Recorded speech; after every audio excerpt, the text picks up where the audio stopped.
हामीले नेपाल बैंक लिमिटेडको चाहिँ कोर्स पहिला गर्नु पर्यो, त्यसै कारणले यो चाहिँ तपाईको अलिकता फेरि ढिलो भयो र अब हामी चाहिँ एकदम कन्टिन्यू गर्छौं। अब आजबाट जुन पढाइ हुँदैछ त्यो चाहिँ मेन फोकस चाहिँ तपाईको कृषि विकास बैंकको हो र यो जोखिम व्यवस्थापन गर्ने फेरि नेपाल बैंकको पनि हो, नेपाल बैंकको पनि हो, कृषि विकास बैंकको पनि हो र वाणिज्य बैंकको हो। र हामी चाहिँ अब केही दिन चाहिँ कृषि विकास बैंकलाई केन्द्रबिन्दुमा राखेर छलफल गर्छौं र अन्तिमतिर वाणिज्य बैंकका साथीभाइको फरक टपिकहरू छन्, जसरी नेपाल बैंकका फरक थिए त्यसलाई 2-3 वटा क्लासमा हामी सकाउँछौं होला। र हामी यो जोखिम व्यवस्थापन गर्ने सम्बन्धी परिपत्रमा निर्देशन नम्बर 5 को कुरा गर्दै थियौं, जसमा चाहिँ सिम्पली जोखिम व्यवस्थापनको विषयमा नेपाल राष्ट्र बैंकले लेखेको कुरा, जोखिम व्यवस्थापन कार्यक्रम रिस्क म्यानेजमेन्ट प्रोग्राम, त्यस्तै गरी संस्थामा प्रमुख जोखिम अधिकृत चीफ रिस्क अफिसरको व्यवस्था गर्नुपर्ने कुरा, त्यस्तै तपाईको चाहिँ नि यी कुराहरू हामीले गर्यौं र जोखिम वर्गीकरणको कुरासम्म मात्रै हामी पुगेका थियौं कि हामीले यसलाई स्टप गर्यौं, जो कि अब आज जुन कुरा हामी डिस्कस गर्छौं त्यो चाहिँ हजुरहरूको परीक्षाको दृष्टिकोणले पनि ज्ञानको दृष्टिकोणले पनि अत्यन्त महत्त्वपूर्ण टपिक अब हामी कुरा गर्छौं। र अब यहाँ भाइ बहिनी हो बैंकिङ जोखिमहरू, जोखिम धेरै प्रकारका हुन्छन् व्यवसायमा, यदि हामीले हेर्ने हो भने 20औं प्रकारका जोखिम हुन्छन्, तर बैंकिङमा मेटेरियल रिस्क भन्छ के, यो पटक पटक आउला, यो वास्तवमा धेरै प्रभाव पार्ने, बैंकिङ व्यवसायलाई धेरै प्रभाव पार्ने रिस्कलाई चाहिँ मेटेरियल रिस्क भन्छ अंग्रेजीमा।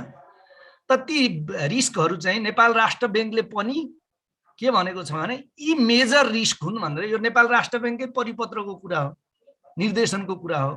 त नेपाल राष्ट्र बैंकको भ्यू पनि के छ भने यी चाहिँ तपाईको बैंकिङका मेजर रिस्क हुन्। अरु रिस्क पनि छन् बैंकिङमा, पोलिटिकल रिस्क पनि हुन्छ, कन्ट्री रिस्क पनि हुन्छ, नेचुरल रिस्क पनि हुन्छ, there are so many others. तर बैंकिङ व्यवसायलाई मुख्य रूपमा प्रभावित गर्ने रिस्क भनेका 5-6 वटा रिस्कलाई लिइएको छ। पहिलो रिस्क कर्जा रिस्क, क्रेडिट रिस्क, जसलाई हामी कर्जा जोखिम भन्छौं। दोस्रो सञ्चालन जोखिम, जसलाई अंग्रेजीमा अपरेशनल रिस्क भन्छन्। तेस्रो तरलता जोखिम, जसलाई लिक्विडिटी रिस्क भनिन्छ। त्यस्तै बजार जोखिम, जसलाई मार्केट रिस्क भनिन्छ। ब्याज दर जोखिम, जसलाई चाहिँ इन्ट्रेस्ट रेट रिस्क भनिन्छ। त्यस्तै गरी विदेशी विनिमय सम्बन्धी जोखिम, फरेन एक्सचेन्ज रिस्क भनेर भनिन्छ। त्यसै गरी अन्य जोखिम भनेर पनि लेखेको छ। यस अन्तर्गत चाहिँ सामान्य जोखिमहरूको 2 लाइन मात्रै दिएको छ, यो त्यति टाउको दुखाइको विषय छैन। र हामीले मुख्य रूपमा चाहिँ कुरा गर्ने हो भने तपाईको यो जुन छ नि बजार जोखिम, ब्याज दर जोखिम, विदेशी विनिमय जोखिम, यी 3टा घ ङ र च, यी 3 वटालाई संयुक्त रूपमा चाहिँ तपाईको मार्केट रिस्क भन्छ।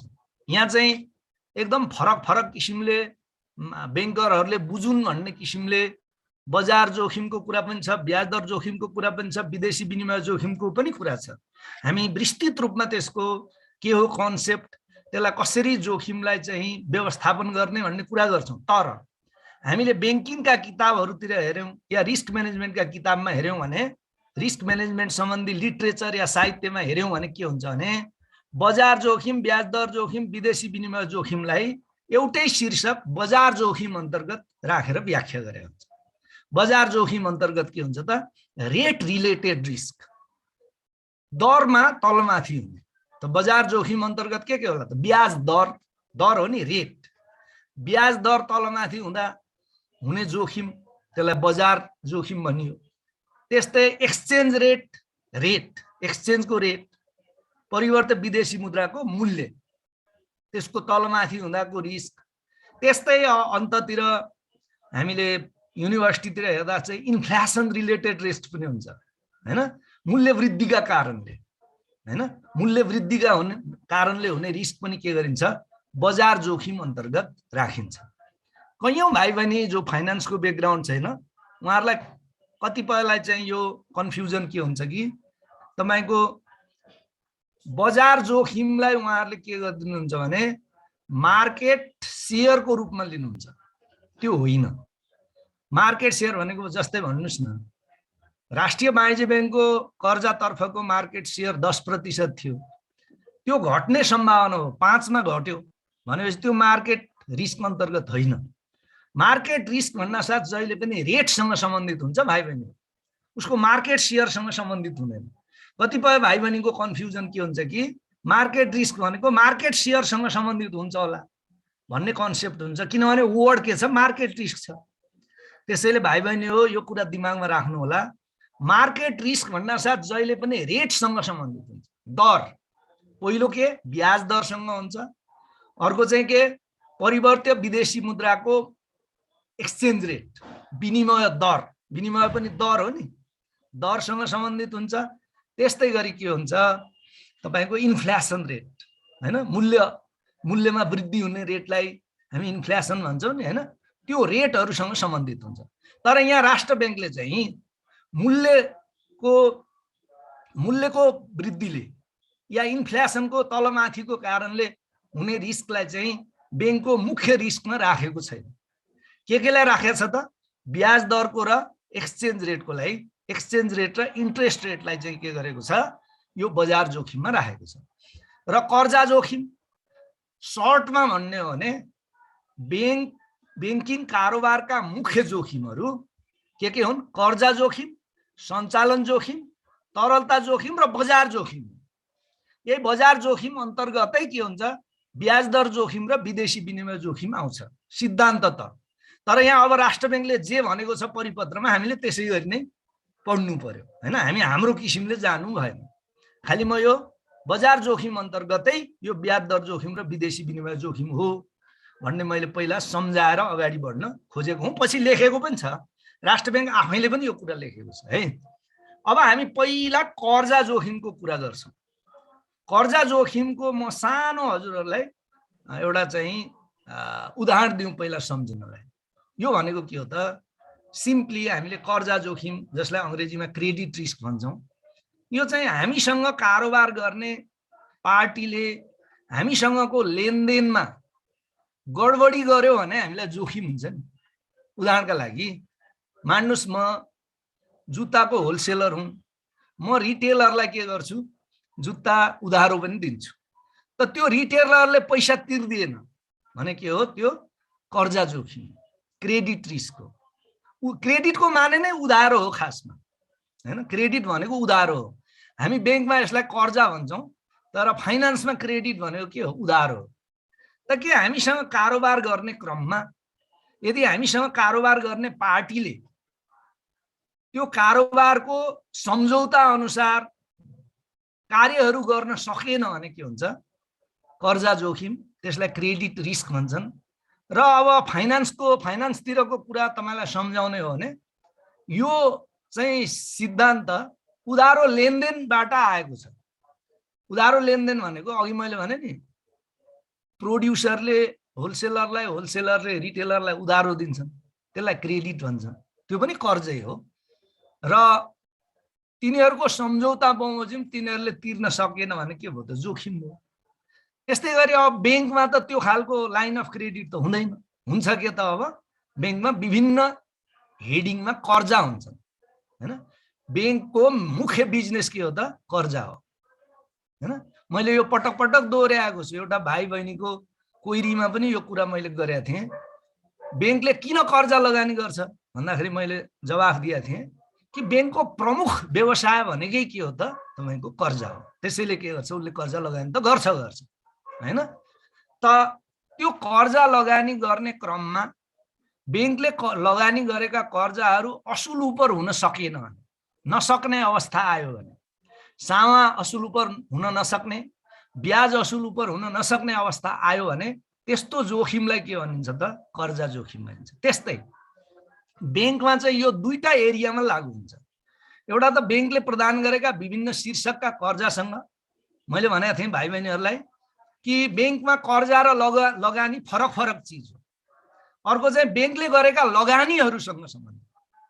कर्जा भनेको जनरल पिपुललाई, कम्पनीलाई, तपाईको प्रोप्राइटरशिपलाई, पार्टनरशिपलाई जुन बैंकले कर्जा प्रवाह गर्छ त्यसलाई कर्जा भन्छन् भने, लगानी भनेको मैले फेरि सम्झाउँदैछु भाइ बहिनीलाई, बैंकले चाहिँ विभिन्न वित्तीय उपकरणमा गर्ने लगानीलाई बुझिन्छ, जस्तो कि ट्रेजरी बिल, बन्ड, डिभेन्चर, सुन, यस्तोमा पनि बैंकले लगानी गर्छ नि हैन। हामीले धेरै डिटेलमा डिस्कस गरेका छौं मनी मार्केट र क्यापिटल मार्केटमा हैन।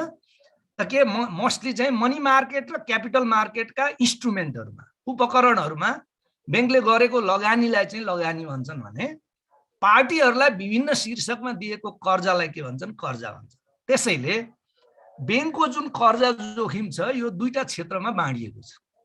एउटा ग्राहकलाई दिएको कर्जाको सामा ब्याज असुल भएन भने त्यसबाट आउने जोखिम, अर्को चाहिँ लगानी गरिएको रकम उठेन भने त्यसबाट आउने जोखिम। मान्नुस् न, बैंकले कुनै एउटा कम्पनीको डिभेन्चर किनेको थियो, 1 अरबको डिभेन्चर किने रहेछ, त के भयो? त्यो कम्पनी नै बन्द भयो भने बैंकको पैसा असुल हुँदैन नि हो। यसरी चाहिँ तपाईको कर्जा जोखिम अन्तर्गत बैंकमा दुईटा एरिया हुँदा रहेछन्। के हुँदो रहेछ त? एउटा लगानी गरेका विभिन्न शीर्षकका कर्जाहरू, अर्को चाहिँ मुद्रा बजार र पुँजी बजारका विभिन्न उपकरणमा गरिएका लगानीहरू। र यिनीहरूबाट हुने जोखिमलाई नै के भन्छ? कर्जा जोखिम भन्छ हैन। अब हेर्नुस्, अब कर्जा जोखिम, अब हामी कुरा गरौँ, जोखिम त छ, अब जोखिमलाई व्यवस्थापन गर्ने हो। आजको शीर्षकै के हो त? जोखिम व्यवस्थापन हो, जस अन्तर्गत हामी कर्जा जोखिम व्यवस्थापनको कुरा गर्दैछौँ। अब कर्जा जोखिम व्यवस्थापन गर्न बैंकले गर्ने के हो त भन्दा नेपाल राष्ट्र बैंकले एउटा यसरी कर्जा जोखिम व्यवस्थापन गर भनेर गाइडलाइन दिएको छ। त्यो अनुसारका कार्य हामीले गर्नु पर्यो। अब त्यसका आधार चाहिँ 3-4 वटा परिपत्र छन् भाइ बहिनी, जसमध्ये 2-3 वटा हामीले पढिसकेका छौँ। एउटा परिपत्र अब भोलि पर्सितिर फेरि हामी पढ्छौँ। त 1 नम्बरमा तपाईले यदि स्क्रिनमा हेर्नुहुन्छ भने नेपाल राष्ट्र बैंकबाट जारी गरिएको कर्जा सापटको वर्गीकरण र कर्जा नोक्सानी सम्बन्धी व्यवस्था, जसलाई हामी परिपत्र नम्बर निर्देशन नम्बर 2 भन्छौँ हैन, जो कि हामीले एकदम सायद 2 दिन जति लगाएर डिस्कस गर्यौं। के रहेछ? यो कर्जा व्यवस्थापनका, कर्जा जोखिम व्यवस्थापनका आधारहरू के हुन् त भनेर सर्टमा सोध्यो भने आधारहरू तपाईको यो 3-4 वटा तपाईको चाहिँ निर्देशनहरू रहेछ। एउटा चाहिँ 2 नम्बर निर्देशन, जसमा चाहिँ के व्यवस्था छ त? कर्जा सापटको वर्गीकरण र कर्जा नोक्सानी सम्बन्धी व्यवस्था छ। त्यो तपाईले गर्नुभयो भने तपाईले कर्जा जोखिम व्यवस्थापन गर्दै हुनुहुन्छ भन्ने बुझियो।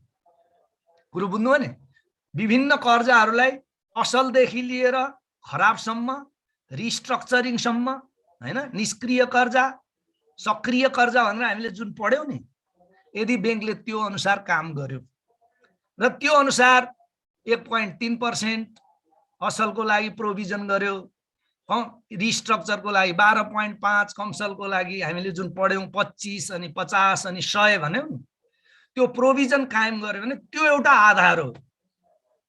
त्यो चाहिँ के रहेछ? कर्जा जोखिम व्यवस्थापनको एउटा आधार त्यो रहेछ। त्यस्तै अर्को चाहिँ यो हामीले पटक पटक ठाउँ-ठाउँमा मैले उल्लेख गरेको छु, एकल ग्राहक तथा क्षेत्रगत कर्जा सापट र सुविधाको सीमा निर्धारण सम्बन्धी व्यवस्था। यो चाहिँ 3 नम्बर परिपत्र हो कि एउटै ग्राहक या एउटै ग्रुप अफ कम्पनीलाई तपाईको आफ्नो प्राथमिक पुँजीको 25% भन्दा बढी दिन पाइँदैन भन्ने व्यवस्था छ। त्यसमा केही वेबहरू छ हैन, जस्तै प्राथमिकता क्षेत्रमा 30%, ट्रान्समिसन लाइन भने 50% सम्म त्यहाँ वेब पनि दिया छ। त्यो व्यवस्था जुन कि निर्देशन नम्बर 3 मा छ, त्यो अर्को तपाईको चाहिँ आधार हो। किनभने एउटै पार्टीलाई हामीले धेरै कर्जा दियौं भने के हुन्छ? जोखिम बढी हुन्छ। त्यसले के गर्छ त? एउटै पार्टीलाई एउटा सीमा भन्दा बढी रकम दिनबाट रोक्छ हामीलाई। त्यसैले के हो? त्यो दोस्रो आधार रहेछ, जुन कुरा चाहिँ निर्देशन नम्बर 3 मा छ। अब लगानी सम्बन्धी व्यवस्था यो चाहिँ निर्देशन नम्बर 8 मा छ। र लगानी भने लगानी सम्बन्धी व्यवस्था भन्नासाथ के चीज आउँछ भने तपाईको यो शेयरमा, डिभेन्चरमा हैन, कति तपाईले लगानी गर्न सक्नुहुन्छ त्यो व्यवस्था पनि छ हैन। त्यो चाहिँ हामी 1-2 दिनपछि आउँछ यो 8 नम्बर परिपत्र है। र यी 3टा परिपत्र चाहिँ के रहेछन्? रिस्क म्यानेजमेन्टका आधार रहेछ, basis of risk management. Risk म्यानेजमेन्टका आधारहरू के हुन् भन्यो भने 3टा निर्देशन भाइ बहिनी हो। निर्देशन नम्बर 2 जसमा कर्जा वर्गीकरण र नोक्सानी व्यवस्थाको विषयमा भनिएको छ। निर्देशन नम्बर 3 एकल ग्राहक सीमाको बारेमा भनिएको छ जो हामीले डिस्कस गरिसक्यौं। र अर्को चाहिँ लगानी सम्बन्धी व्यवस्था निर्देशन नम्बर 8 छ, त्यो हामीले डिटेलमा डिस्कस गर्न बाँकी छ। यो रिस्क म्यानेजमेन्ट सकिन साथ हामी त्यतापट्टि कुरा गर्छौं।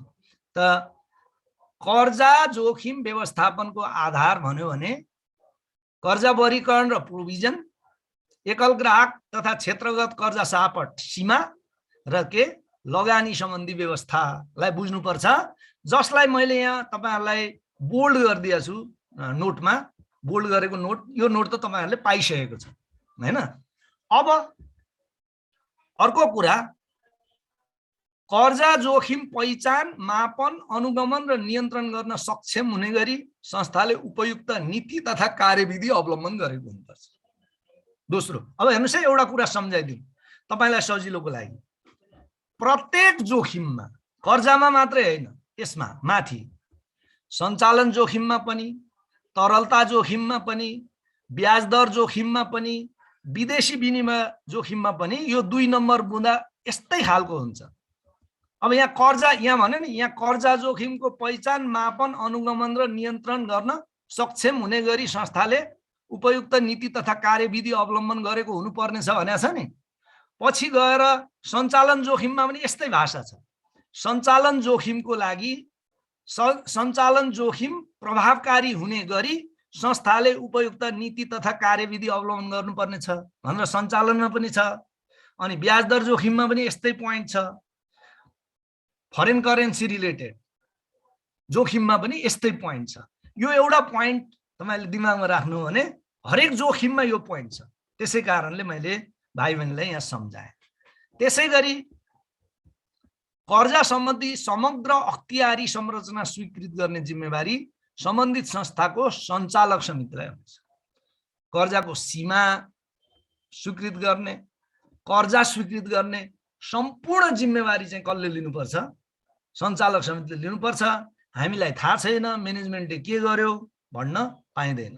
तर के छ कि संस्थाको आकार हेरेर ठुलो संस्थामा सञ्चालक समितिले गर्न सक्दैन। ठुल्ठुलो 1 लाखको बैंक भने सञ्चालक समितिले सबै कर्जा हेर्न सक्दैन। त्यसैले के हुन्छ, उसले उच्च व्यवस्थापनलाई त्यो अधिकार दिएको हुन्छ। भनेको मतलब के, यो रिस्क म्यानेजमेन्टको कि कर्जाको विषयमा तल्लो निकायमा भर नपर, किनभने यहाँ के छ, जोखिम छ। त सञ्चालक समितिलाई नै के बनाउँदैछ त, उत्तरदायी या जवाफदेही बनाउँदैछ। अकाउन्टेबल भन्छन् नि, जवाफदेही बनाउँदैछ। त्यसैगरी चौथो व्यवस्था, यो चाहिँ भाइ बहिनीलाई मैले सम्झाउनु पर्छ अलिकता। पहिला म यो पढ्छु अनि यो भनेको के हो म सम्झाउँछु। चौथो व्यवस्था के छ, संस्थाले कर्जा सम्बद्ध कार्यहरू, बिजनेस सोलिसिटेसन, कर्जा मूल्याङ्कन, कर्जा स्वीकृति, कर्जा प्रवाह तथा ऋणीसँगको सम्बन्ध व्यवस्थापन जस्ता कार्यहरू अलग अलग हुने गरी व्यवस्थित गरेको हुनुपर्ने छ।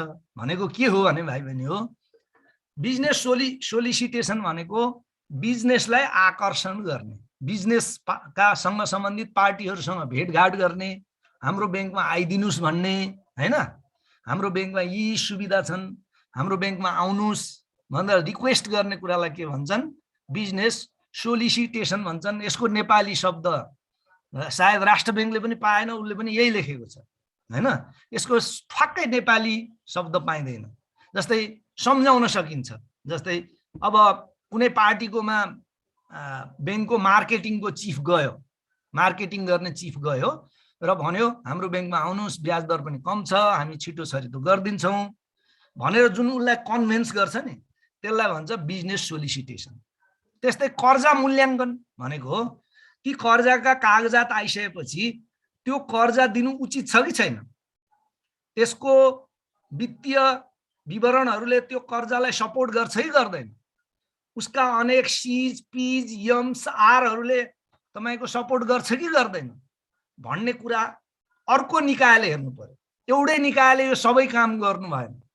बिजनेस सोलिसिटेसन मोस्टली चाहिँ मार्केटिङले गर्नु पर्यो। कर्जा मूल्याङ्कन एउटा अर्को विभागले गर्नु पर्यो जो कि रिस्क म्यानेजमेन्टले गर्छ बैंकमा प्र्याक्टिकली। कर्जा स्वीकृति कर्जा विभागले गर्छ हैन। त्यस्तै कर्जा प्रवाह तथा ऋणीको सम्बन्ध व्यवस्थापन जस्ता कार्यहरू अलग अलग हुने गरी व्यवस्थित गरेको हुनुपर्छ। यो भनेको के भने मार्केटिङको काम पनि कर्जा विभागले गर्ने, रिस्कको काम पनि कर्जा विभागले गर्ने र कर्जा प्रशासनको काम पनि कर्जा विभागले गर्ने, कर्जा स्वीकृतिको काम पनि कर्जा विभागले गर्न हुँदैन भनेर। किन होला? अब किन होला भनेपछि यो सम्झिन्छ के। जस्तै बिजनेसम्यानलाई कन्भिन्स गर्न पनि मै गएँ, कर्जा स्वीकृति गर्ने अधिकार पनि मेरै छ, रिस्कको एनालिसिस गर्ने पनि मैले नै गरेँ र कर्जाको प्रशासनिक कार्य पनि मैले नै गरेँ। या म भन्नाले एउटा विभागले गर्यो भने त्यहाँ के हुन सक्छ, एउटा व्यक्ति बिग्रियो भने बैंक पुरा बिग्रिन सक्छ। मैले आफ्ना व्यक्तिगत स्वार्थहरू प्रयोग गर्दै कर्जा लगानी गर्न सक्छु। यसरी चाहिँ बैंकहरू, नेपालका सरकारी बैंक एउटा चाहिँ जुन हिजो अस्तितिर हामीले एकदम बृहत विश्लेषण गरेका थियौँ नि, त्यसमा चाहिँ यो एउटा कारण हो। किनभने सबै काम एउटैले गर्ने, एउटै कर्जा विभाग भन्ने थियो, त्यसले मात्रै गर्ने, अरू विभागलाई थाहै नहुने, पार्टी ल्याउने भने उसैले, कर्जाको मूल्याङ्कन रिस्क मूल्याङ्कन गर्ने भने उसैले, कर्जा स्वीकृति गर्ने भने उसैले, अनि लगानी सम्बन्धी प्रशासनिक कार्य पनि उसैले गरेपछि त उही बिग्रियो भने के हुने, कसले कन्ट्रोल गर्ने? इन्टरनल कन्ट्रोल भएन नि। त्यसैले यी कर्जासँग सम्बन्धित हामी कर्जा जोखिमको बारेमा कुरा गर्दैछौँ। अरू जोखिमको अरू कुरा छ।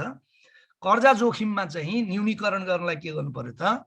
कर्जा स्वीकृत गर्ने निकाय, कर्जाको मार्केटिङ गर्ने निकाय, कर्जाको जोखिम मूल्याङ्कन गर्ने निकाय र कर्जाको प्रशासनिक कार्य गर्ने निकाय चाहिँ अलग अलग हुनुपर्छ भन्ने राष्ट्र बैंकको भनाइ हो। र यो एउटैमा गज्याङ गुजुङ थियो। मोस्टली चाहिँ सरकारी बैंकहरूमा गत वर्षदेखि चाहिँ राष्ट्रिय वाणिज्य बैंकमा पनि यी काम चाहिँ अलग अलग विभागबाट हुन सुरु भएको छ। यो चाहिँ नेपाल राष्ट्र बैंककै निर्देशन हो। पटक पटक कैफियत गर्यो। तपाईहरुले रिस्क पनि क्रेडिट डिपार्टमेन्टले हेर्ने, मार्केटिङ पनि क्रेडिट डिपार्टमेन्टले हेर्ने। तपाईहरुले यो निर्देशनको पालना गर्नु भएन भनेर पटक पटक कैफियत भएपछि भिन्न भिन्न तपाईको विभागहरूले यी कामहरू हेर्न थालेका छन् र मलाई आशा छ सम्पूर्ण बैंकहरुमै यस्तो होला। प्राइभेटमा त पहिलेदेखि नै थियो र नेपाल बैंक र कृषि विकास बैंकमा पनि यो व्यवस्था भइसकेको होला। मलाई आशा छ यो कुरा भाइ बहिनीले बुझ्नु भयो होला। भनेको मतलब कर्जाका ग्राहकलाई कन्भिन्स गरेर मार्केटिङ गर्ने काम, कर्जा स्वीकृत गर्ने काम, कर्जाको जोखिम मूल्याङ्कन गर्ने काम र कर्जाको प्रशासनिक कार्य गर्ने काम चाहिँ एउटै विभागले गर्नु भएन। त्यसका लागि फरक फरक विभाग राख्नु पर्यो। किन? त्यहाँ चाहिँ एउटा इन्टरनल कन्ट्रोल बन्छ। बैंक त कर्जा त मुख्य व्यवसाय हो नि त। कर्जै डुब्यो भने त बैंक डुब्छ। त्यसैले बैंकको मकसद के हुन्छ कि बढी भन्दा बढी त्यो सुरक्षित होस्, धेरै जनाको आँखा परोस् भन्ने दृष्टिकोण हो। यो चाहिँ भाइ बहिनीले बुझ्नु भयो होला यो पोइन्ट भन्ने मलाई आशा छ। यो के हो त? हामी किन यो गर्ने त भन्दा कर्जा जोखिम व्यवस्थापन। अब म एउटा ब्लन्ट उदाहरण दिउँ है, यो बुझ्नका लागि मात्रै, लेख्नका लागि होइन। यदि यसो गर्नु भएन भने कमिसन खाएर बैंकमा कर्जा दिने सम्भावना बढ्छ कि अरूलाई थाहै हुँदैन। मार्केटिङ पनि मै गर्छु, स्वीकृति पनि मै गर्छु, एडमिनिस्ट्रेसन पनि मै गर्छु, रिस्क पनि मै हेर्छु। ल 5% दिनुस् मिलाइदिन्छु भन्छ, सकियो। यसरी डुब्छन् बैंकहरू। यो लेख्ने कुरा होइन नि। फेरि त्यसका लागि के चाहियो त? मार्केटिङ गर्ने अलग विभाग चाहियो, नत्र त कर्जै विभागको अन्त सुरु दिनदेखि कमिसनको कुरा चल्न थाल्छ। उसले त्यो मान्छेले मार्केटिङ मात्रै गर्छ, अब कर्जा स्वीकृत गर्न पाउँदैन, अनि के खान्छ? त्यसपछि कर्जा स्वीकृत त गर्यो तर रिस्क हेर्न पाउँदैन उसले, अर्को रिस्क डिपार्टमेन्टले हेर्छ, त्यहाँ पनि टुट्यो।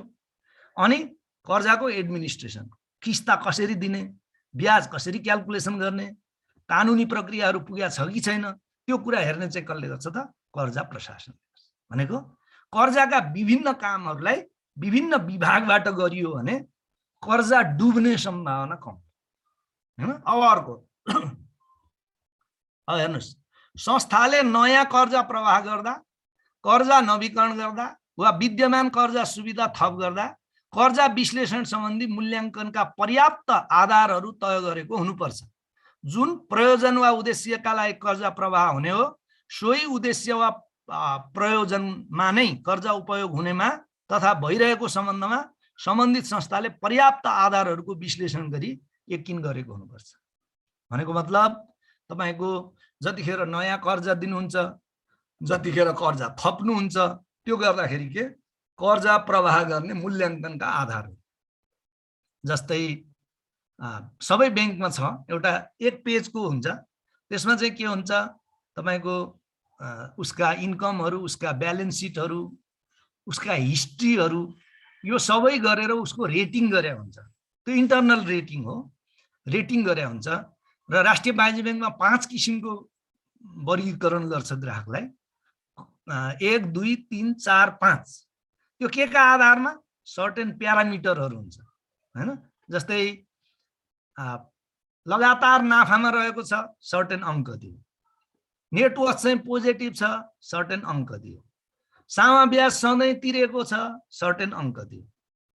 त्यस्तो खालको उद्योग नेपालमा त्यसको प्रोडक्सनको माग धेरै छ, सर्टेन नम्बर दियो। कम छ, कम नम्बर दियो। यस्ता प्यारामिटरहरूको आधारमा ग्राहकलाई 5 वर्गमा बाँडिन्छ। र राष्ट्रिय वाणिज्य ब्याङ्कको इन्टरनल पोलिसी चाहिँ के छ भने 1 2 र 3 वर्गमा पर्ने ग्राहकलाई कर्जा प्रदान गर्ने, 4 र 5 मा पर्ने ग्राहकलाई नगर्ने भन्ने छ। र यो आफ्नै इन्टरनल पोलिसी हुन्छ, राष्ट्र ब्याङ्कले यही गर भनेको छैन। तर के छ कि त्यस्तो खालको तपाईको कर्जा सुविधा विश्लेषण गर्ने मूल्याङ्कनका आधारहरू सहितको एउटा चाहिँ के, यसलाई क्रेडिट रेटिङ पनि भन्न सकिन्छ। Internal simple form of credit rating हो पार्टीको, त्यो व्यवस्था गर्नुपर्ने भन्ने कुरा भयो हैन।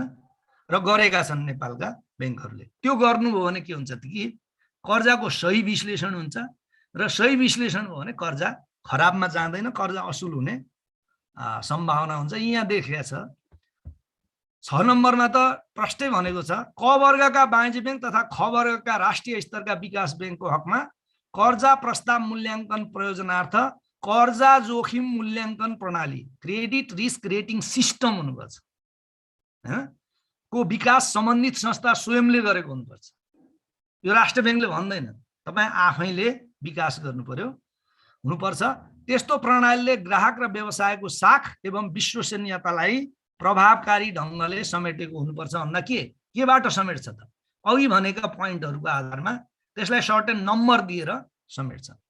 संस्थाले यस्तो मूल्याङ्कन प्रणाली तयार गर्दा अन्तर्राष्ट्रिय उत्कृष्ट अभ्यासहरूलाई अनुसरण गर्नुपर्छ। इन्टरनेसनल बेस्ट प्र्याक्टिसेस भन्छन् यसलाई अङ्ग्रेजीमा। यसलाई नेपालीमा लैजाँदाखेरि अन्तर्राष्ट्रिय उत्कृष्ट अभ्यासहरू भन्छ। यो भनेको म एउटा उदाहरण दिउँ तपाईहरुलाई। जस्तै सीडी रेशियोको बारेमा कोही भाइ बहिनीले सोधेको क्वेशनमा मैले भनेको थिएँ, सीडी रेशियो जनरली एक्सेप्टेड कति हो? 70-30 हो भनेको थिएँ नि त।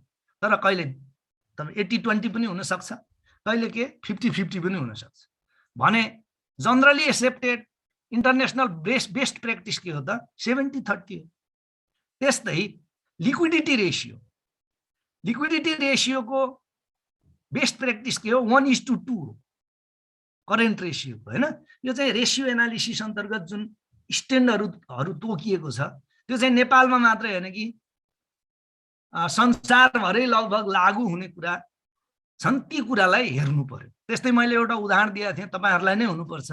जस्तै क्याश फ्लोमा, क्याश फ्लो त भयंकर पोजिटिभ छ, तर के छ त्यो फ्लो चाहिँ मान्नुस् फाइनान्सिङ एक्टिभिटी र इन्भेस्टिङ एक्टिभिटीबाट आएर छ भने that is not good cash flow. Cash flow को मेजर आइटम चाहिँ अपरेसनल एक्टिभिटीबाट आएको रहेछ भने द्याट्स गुड। जस्तै अब त्यो भनेको के हो? ब्याङ्कको क्याश फ्लो को मुख्य आधार चाहिँ कर्जा लगानीबाट बढी क्याश फ्लो हुन्छ भने राम्रो, कर्जा लगानीबाट ब्याजबाट सामाबाट क्याश फ्लो राम्रो भयो भने त्यो राम्रो हो। तर कुनै ऋण दिनुभएछ कसैलाई, त्यसबाट आएको क्याश फ्लो त्यो के हो? फाइनान्सिङ एक्टिभिटी हो हैन। त्यसैगरी शेयर डिभेन्चर किन्नुभएछ, त्यसबाट आएको क्याश फ्लो हुन त राम्रै हो, तर के कुनै पनि संस्थाको मुख्य बिजनेसबाट चाहिँ राम्रो क्याश फ्लो हुन्छ भने त्यो चाहिँ के हो? International best practices. र यी कुराहरूलाई तपाईको चाहिँ विचार गरेर तपाईको चाहिँ यो रेटिङ सिस्टम बनाउनु पर्दो रहेछ। इन्टरनेसनल बेस्ट प्र्याक्टिसको 1-2 वटा उदाहरण दिउँ, धेरै छन् यस्ता इन्डिकेटरहरू। जसको आधारमा यो बनाउनु पर्यो र बैंकले बनाएका हुन्छन्। त्यस्तै अर्को 7औं कर्जा जोखिम न्यूनीकरण गर्न या कर्जा जोखिम व्यवस्थापन गर्ने 7औं काम के हो त? अब यो अलग अलग राख्ने कर्जा सम्बन्धी कागजात, कर्जा भुक्तानीको अनुगमन, कर्जा फाइल एवं सुरक्षण सम्बन्धी कागजातहरूको अभिलेख तथा व्यक्तिगत सूचनाको अद्यावधिक अभिलेख कायम गर्ने प्रयोजनका लागि संस्थाले उचित प्रकारको कर्जा प्रशासन सम्बन्धी कार्य क्रेडिट एडमिनिस्ट्रेसन फङ्सन अवलम्बन गर्नुपर्छ। भनेको अघि हामीले भन्यौ नि, लगानी रिस्क हेर्ने, लगानी गर्ने, सोलिसिटेसन गर्ने, अनि तपाईको कर्जा प्रशासन हेर्ने एउटैले गर्नु हुँदैन भन्यौ नि। यहाँ यो कर्जा प्रशासनको कुरा, क्रेडिट एडमिनिस्ट्रेसन फङ्सन भन्ने अलग्गै विभाग चाहियो जसले चाहिँ कर्जाको के काम गर्छ, कागजातहरूको बारेमा हेर्छ, सही किसिमले कागजात बन्यो कि बनेन, कर्जा लगानी गर्ने क्रममा सही किसिमले तमसुक बन्यो कि बनेन, तमसुकमा सही अङ्क अक्षर नाम नामेसी लेखियो कि लेखिएन, छाप ल्याप्चे छाप सही किसिमले लगायो कि लगाएन, पर्सनल ग्यारेन्टी कर्पोरेट ग्यारेन्टी जुन कोभोनेन्टहरुमा जुन शर्तहरुमा थियो त्यो लियो कि लिएन भन्ने कुरा हेरेर पक्का हुने। त्यस्तै कर्जा भुक्तानी भयो कि भएन समयमा त्यसको अनुगमन गर्ने, कर्जा फाइल एवं सुरक्षण सम्बन्धी कागजातहरुको रेकर्ड राख्ने र व्यक्तिगत सूचनाको अद्यावधिक अभिलेख कायम गर्ने प्रयोजनका लागि संस्थाले उचित प्रकारको कर्जा प्रशासन सम्बन्धी क्रेडिट एडमिनिस्ट्रेसन फङ्सन अवलम्बन गर्नुपर्छ। यो भनेको के हो भाइ बहिनी, सिम्पल भाषामा बैंकमा चाहिँ कर्जा प्रशासन विभाग भन्ने एउटा अलग्गै विभाग हुनुपर्छ जसले के काम गर्दो रहेछ त, यी काम कागजात सम्बन्धी कर्जा भुक्तानीको अनुगमन, फाइलहरु रेकर्ड राख्ने, व्यक्तिगत सूचना अद्यावधिक गर्ने काम चाहिँ कसले गर्दो रहेछ, क्रेडिट एडमिनिस्ट्रेसन डिपार्टमेन्टले गर्दो रहेछ। प्रत्येक बैंकमा क्रेडिट एडमिनिस्ट्रेसन डिपार्टमेन्ट राख्नुस् भनेको। त्यस्तै 8 नम्बरमा के गर्नु पर्दो रहेछ, कर्जा जोखिम व्यवस्थापन गर्न सम्पूर्ण कर्जाहरूको एकल तथा क्षेत्रगत रूपमा अद्यावधिक पुनरावलोकन हुने व्यवस्था गर्नुपर्छ। त्यस्तो पुनरावलोकनलाई ग्राहकसँगको सम्बन्ध व्यवस्थापनको रणनीति तर्जुमा गर्ने आधारको रूपमा लिनुपर्छ। प्रत्येक वर्ष प्रत्येक फाइलको पुनरावलोकन गर्नुपर्छ।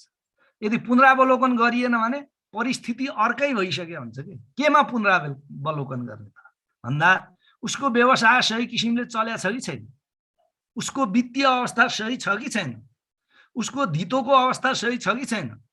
पोहोर साल त भयंकर राम्रो थियो, मेन रोडमै घर थियो, तर मेलम्ची आयो, मेलम्ची बजारको धितो रहेछ, कहाँ पुगिसक्यो त्यो धितो कसरी थाहा पाउनु जब तपाईँ कर्जाको पुनरावलोकन गर्नुहुन्छ। प्रत्येक वर्ष कर्जाको पुनरावलोकन गर्नुपर्छ र आवश्यक पर्यो भने बीचमा पनि गर्नुपर्छ। जस्तै कुनै बैंकको ठूलो लगानी मेलम्चीमा रहेछ जस्ट फर एक्जाम्पल भने उसले 1 वर्ष कुद्नु परेन, मेलम्चीमा घटना भयो, तपाईले पुनरावलोकन गर्नु हैन।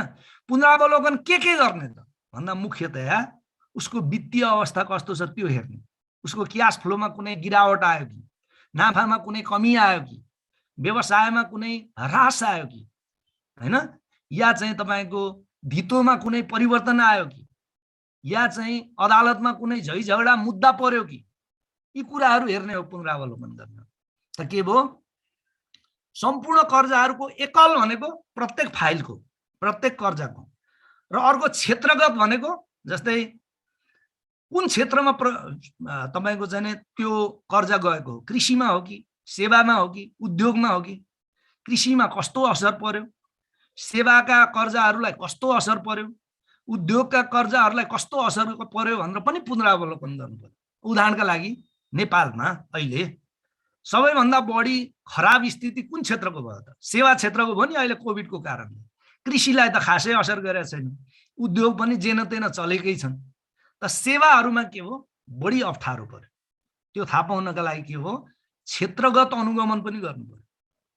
त्यसरी कर्जाको अनुगमनको विषय चाहिँ 8औं नम्बरमा कर्जा जोखिम व्यवस्थापनको 8औं उपायमा चाहिँ कर्जाको अनुगमनको कुरा गरिएको छ। यस्तै संस्थाको सञ्चालक समितिले तय गरेको वहन गर्न चाहेको तथा ग्राह्य हुने सीमा एवं नियमन सम्बन्धी व्यवस्थाहरू समेतलाई दृष्टिगत गरी संस्थाले आफ्नै कर्जा सीमाहरू जस्तै क्षेत्रगत, उद्देश्यगत, निष्क्रिय कर्जा सीमा आदि निर्धारण गर्न समेत प्रेरित गरिएको छ। यो प्रेरित गर्यो। अब यो गर्नु भएन भने पेनाल्टी लागेन, तर माथिका कुरा गर्नु भएन भने पेनाल्टी लाग्यो। यो चाहिँ प्रेरित गर्यो, गर्नुस् भन्ने सजेसन भन्नाले कर्जाको सीमाहरू क्षेत्रगत रूपमा गर्नुस्, कृषिमा यति, उद्योगमा यति, सेवामा यति, हैन, बागमती प्रदेशमा यति, कर्णाली प्रदेशमा यति, 1 नम्बर प्रदेशमा यति, अनि उद्देश्यगत, हैन, अनि निष्क्रिय कर्जा यो भन्दा बढी हुन नदिने। जस्तै कति हुनु पर्यो त? युनिभर्सल्ली एक्सेप्टेड हुनलाई के हो? यो पनि इन्टरनेसनल बेस्ट प्र्याक्टिस हो। अर्को, यदि कर्जाको एनपिए चाहिँ 5% भन्दा बढी गयो भने त्यो नराम्रो हो। 5% भन्दा तल छ भने त्यो इन्टरनेसनली बेस्ट प्र्याक्टिस अन्तर्गत आयो। त के कर्जाको, खराब कर्जाको या नन पर्फर्मिङ एसेटको सीमा कम भन्दा कम भयो राम्रो। त्यो पनि सञ्चालक समितिले निर्धारण गर्नु पर्यो। हाम्रो बैंकको खराब कर्जा या भन्नुस् न यो नन पर्फर्मिङ एसेट एनपिए चाहिँ 3% भन्दा बढी हुनु हुँदैन भनेर निर्धारण गर्नु पर्यो र त्यसअनुसार कार्य गर्नु पर्यो। या भन्नुस् 1%, कसैले 1% भन्छन्, राष्ट्रिय वाणिज्य ब्याङ्कले 3 भन्छ, कृषि ब्याङ्कले पनि 2-3 तिर भन्दो हो, नेपाल ब्याङ्कले पनि 1.5-2 तिर भन्दो हो। यस्तो चाहिँ सीमा निर्धारण गर्नु पहिले नै कि हाम्रो आगामी वर्ष चाहिँ हाम्रो निष्क्रिय कर्जा चाहिँ 3% भन्दा बढी हुनु हुँदैन भनेर एउटा लक्ष्य निर्धारण गरेपछि त्यही अनुसार काम गर्छ। अर्को, संस्थासँग निष्क्रिय कर्जाको यथोचित व्यवस्थापनको लागि उचित नीति तथा प्रक्रिया कार्यान्वयनमा रहेको हुनुपर्ने। अब निष्क्रिय कर्जा भयो भने के त? निष्क्रिय कर्जा व्यवस्थापनको नीति, कर्जा असुली निर्देशिका हुनु पर्यो। त्यो निर्देशिका अनुसार प्रक्रिया पनि चलाउनु पर्यो। निर्देशिका मात्रै भएर भएन। निर्देशिका भित्र के हुन्छ त? मैले पहिला पनि तपाईहरुलाई एकचोटी भनेको छु। फलोअप गर्ने, फलोअप अन्तर्गत तर ताकेता हुन्छ, त्यस अन्तर्गत 35 दिने 15 दिने सूचना निक्लिन्छ। त्यतिले भएन भने लिलामी हुन्छ। अल लिलामीमा कसैले बोलेन भने सकार हुन्छ, हैन? सकार हुँदा पनि अब कर्जा उठेन भने कानुनी कारबाही गर्नुपर्छ। यस्तो पोलिसी हुनुपर्छ। कर्जा असुली निर्देशिका हुनुपर्छ र त्यसको कार्यान्वयन गर्नुपर्छ। त्यसले गर्दा के हुन्छ त? कर्जा चाहिँ तपाईको एनपिए हुनबाट बच्छ। एनपिए भएका कर्जा रिकभर हुन्छ, हैन? यो चाहिँ अर्को एउटा कर्जा जोखिम व्यवस्थापनको नेपाल राष्ट्र बैंकले दिएको निर्देशन हो। त्यस्तै सहवित्तीयकरण कर्जाको हकमा जोखिमको विश्लेषण गर्ने प्रमुख जिम्मेवारी अगुवा बैंकको हुन्छ। मैले भाइ बहिनीलाई भनेको छु, सहवित्तीयकरण कर्जा भनेको के हो? ठुलठुला कर्जाहरू, ठुलठुला प्रोजेक्ट लोनहरू चाहिँ एउटै बैंकले त्यत्रो राशि दिन सक्दैन। एक भन्दा बढी बैंकहरू मिलेर त्यो कर्जा दिन्छन् र कर्जा दिइसकेपछि के हुन्छ त? एउटा चाहिँ लिड बैंक भन्ने हुन्छ, अगुवा, अरु चाहिँ मेम्बर हुन्छन्, हैन? त्यो सहवित्तीयकरणसँग सम्बन्धित कर्जाको रिस्क एनालिसिस गरेर रिस्क म्यानेजमेन्ट गर्ने कार्य, प्रमुख कार्य चाहिँ लिड बैंकको हो, अगुवा बैंकको हो। तर अरु मेम्बरले पनि चाहेको खण्डमा त्यसको रिस्क एसेसमेन्ट गर्न सक्छन् भनेको। हेर्नुस् त, सहवित्तीयकरण कर्जाको हकमा जोखिमको विश्लेषण गर्ने प्रमुख जिम्मेवारी अगुवा बैंकको हुनेछ भनेको लिड बैंक भन्छौँ हामी बोलीचालीको भाषामा। तापनि सहभागी बैंकहरूले भनेको सदस्यहरूले, सहभागी बैंकहरूले आफ्नो ढंगबाट जोखिमको विश्लेषण गर्न सक्छ। भाइ बहिनी हो, नेपाल राष्ट्र बैंकले चाहिँ कर्जा जोखिम व्यवस्थापन गर्ने सम्बन्धमा यिनै 11वटा प्वाइन्ट चाहिँ बैंक तथा वित्तीय संस्थाहरूलाई निर्देशित गरेको छ, हैन? यी कुराहरू गर्नुभयो भने कम्तीमा नेपाल राष्ट्र बैंकको निर्देशनको परिपालना भयो र तपाईको बैंकको कर्जा जोखिम व्यवस्थापनको कार्य पनि राम्रोसँग चल्यो भन्ने बुझ्नुपर्छ। त कर्जा जोखिम तपाईको चाहिँ व्यवस्थापन अन्तर्गत कतिवटा बुँदा रहेछन् त? 11वटा बुँदा रहेछन्, जो चाहिँ सिम्पल बुँदा छन्, जुन अलिकता बुझ्न भाइ बहिनीहरूलाई बुझ्न कठिन खालका बुँदा थिए। त्यो मैले व्याख्या गरेर बुझाउने प्रयास गरेँ। अब अर्को जोखिम के हो भने अर्को जोखिम सञ्चालन जोखिम हो, हैन? यसलाई अपरेसनल रिस्क भन्छ र यो चाहिँ के हो? अपरेसनल रिस्क म्यानेजमेन्टको कुरा। अब यो रिस्क केसँग सम्बन्धित छ? अघि मैले भनेको थिएँ नि, क्रेडिट रिस्क चाहिँ दुईटा एरियासँग सम्बन्धित थियो। एउटा के?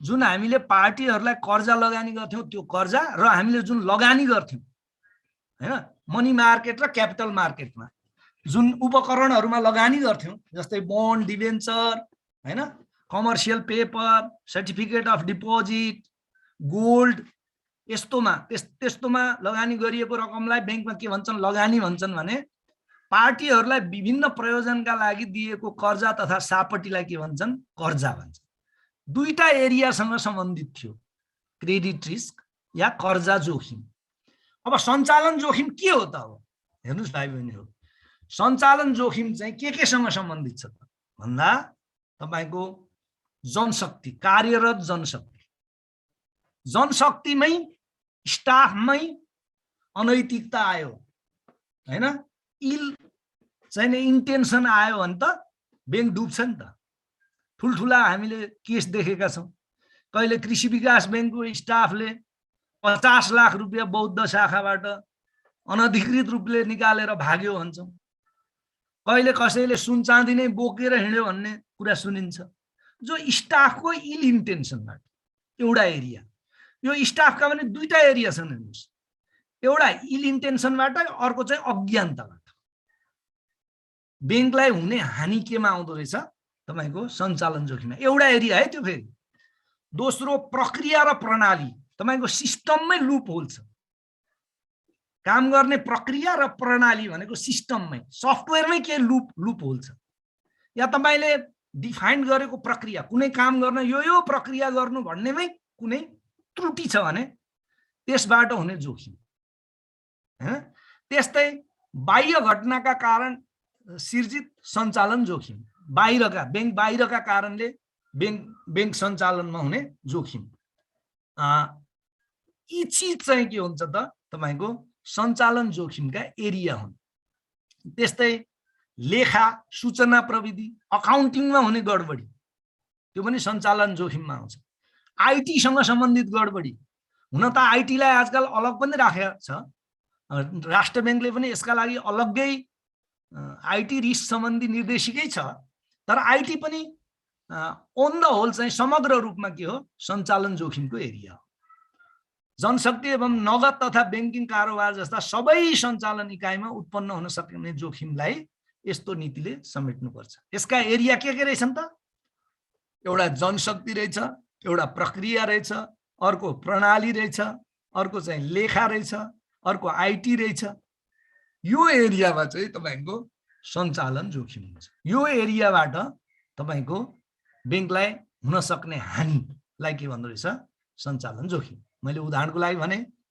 कर्मचारीको अज्ञानता या उसको खराब मनसायबाट हुने जोखिम त्यस्तै लेखा राख्ने लेखालाई मेनिपुलेट गर्ने लेखालाई चाहिँ गलत तरिकाले राखेर व्यक्तिगत फाइदा लिने त्यस्तै आईटी को मेनिपुलेट गर्ने हैन ह्याक गर्ने एउटाको अथोरिटीबाट अर्काले पैसा अर्काको खातामा हाल्दिने यस्ता चीजहरु चाहिँ के रहेछन् त सञ्चालन जोखिम रहेछ हैन अब अर्को मैले अघि नै दोस्रो प्वाइन्ट यो त सञ्चालन जोखिमको एउटा परिभाषा कुन एरियालाई यसले लिन्छ भनेको कर्जामा चाहिँ कर्जा र लगानीलाई लिँदो रहेछ भने यो सञ्चालन जोखिममा चाहिँ जनशक्ति प्रक्रिया प्रणाली लेखा सूचना प्रविधि यति चीजबाट हुने जोखिमलाई चाहिँ के भन्दो रहेछ सञ्चालन जोखिम भन्दो रहेछ र दोस्रो प्वाइन्ट सबैमा उही हुन्छ भनेको थिएँ नि अघि मैले ल हेर्नुस् दोस्रो प्वाइन्ट यो पहिलाको कर्जाको प्वाइन्ट याद गर्नु भने यहाँ पनि